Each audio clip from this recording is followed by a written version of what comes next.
সুপ্রিয় শিক্ষার্থী, আসসালামু আলাইকুম। আজকে আমরা বাংলাদেশের অর্থনীতি এবং অর্থনীতি রিলেটেড বিষয়গুলো আলোচনা করব।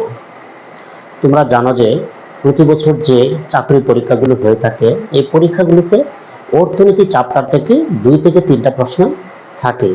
বিশেষ করে ব্যাংকিং সেক্টরের বা উৎপাদনমুখী যে প্রতিষ্ঠানগুলো আছে, এই প্রতিষ্ঠানগুলোতে যে পরীক্ষাগুলো হয়, সেখানে এই অর্থনীতি রিলেটেড কোয়েশ্চেনগুলো অবশ্যই থাকে। তাহলে আজকে আমরা এই অর্থনীতি রিলেটেড একটু পড়াশোনা করব, যেখান থেকে তোমরা চাকরি পরীক্ষায় অবশ্যই কোয়েশ্চেন কমন পাবে। তাহলে চলো আমরা চলে যাই যে বাংলাদেশের অর্থনীতি রিলেটেড টপিকস আসলে কোনগুলো। বাংলাদেশের অর্থনীতি জানতে হলে বাংলাদেশের অর্থনীতি রিলেটেড টপিকস যেমন পুঁজিবাজার, মুদ্রা বাজার, মুদ্রানীতি ও রাজস্ব নীতি সম্পর্কে ভালো ধারণা রাখতে হবে। তাহলে পুঁজিবাজার জিনিসটা আসলে কি?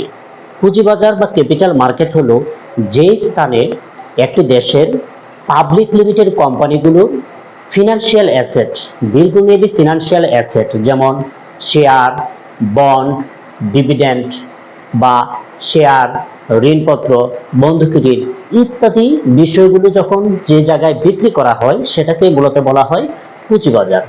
বাংলাদেশে পুঁজিবাজার নিয়ন্ত্রক সংস্থা হচ্ছে বিসেক, বাংলাদেশ সিকিউরিটিজ এক্সচেঞ্জ কমিশন। এই বিসেক প্রতিষ্ঠিত হয় 1993 সালে।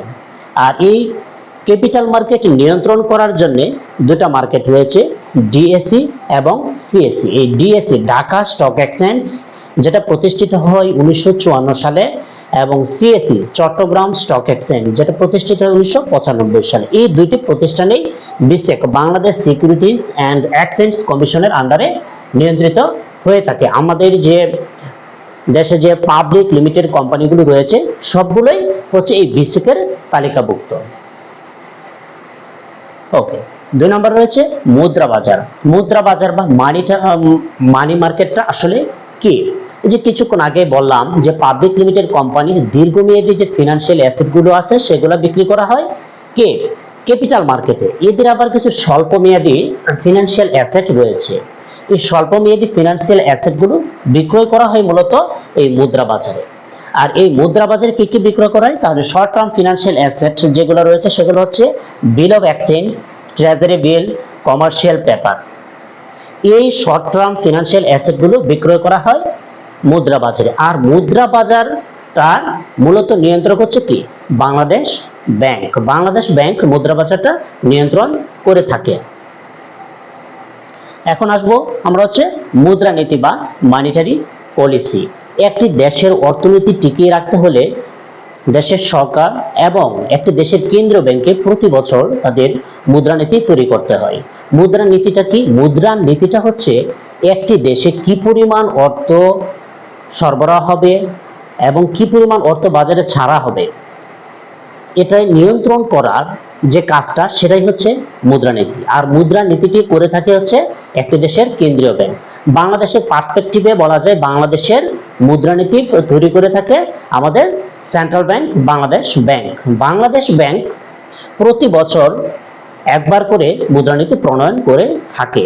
এর পূর্বে বাংলাদেশ 2বার করে প্রতি বছর 6 মাস অন্তর অর্থাৎ 1 বছরে 2বার মুদ্রানীতি প্রণয়ন করত। কিন্তু সম্প্রতি আইএমএফ এর নির্দেশনায় বাংলাদেশ প্রতি বছর একবার মুদ্রানীতি তৈরি করে থাকে। মুদ্রানীতি বাংলাদেশ একটি দেশে মুদ্রানীতি 2 ভাবে নিয়ন্ত্রণ করা হয়ে থাকে। মুদ্রানীতিগুলোর মধ্যে রয়েছে এক্সপেনশনারি মনিটারি পলিসি আর হচ্ছে কন্ট্রাকশনারি মনিটারি পলিসি। তাহলে এক্সপেনশনারি মনিটারি পলিসিটা কি? একটি দেশের অর্থনীতিতে মুদ্রার সরবরাহ যখন বাড়ানো হয় বা বাজারে মুদ্রা যখন ছাড়া হয়, তখন সেটাকে বলা হয় কি?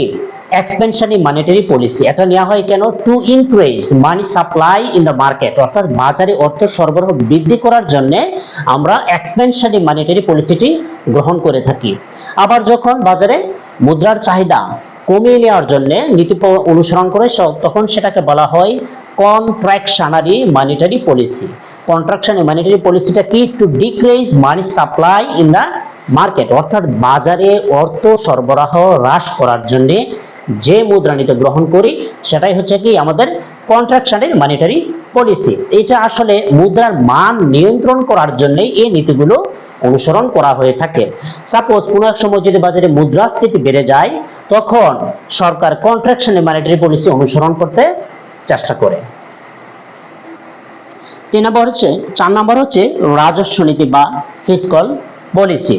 রাজস্ব নীতি বা ফিসকাল পলিসিটা কি? বাংলাদেশ সরকারের যে আমাদের যে একটা আয়ের উৎস হিসাবে চিন্তা করি, সেটা হচ্ছে রাজস্ব। এই রাজস্ব কোথা থেকে আসে? এই রাজস্ব হচ্ছে জনগণের কর, খাজনা, ট্যাক্স, ভ্যাট ইত্যাদি থেকে আসে।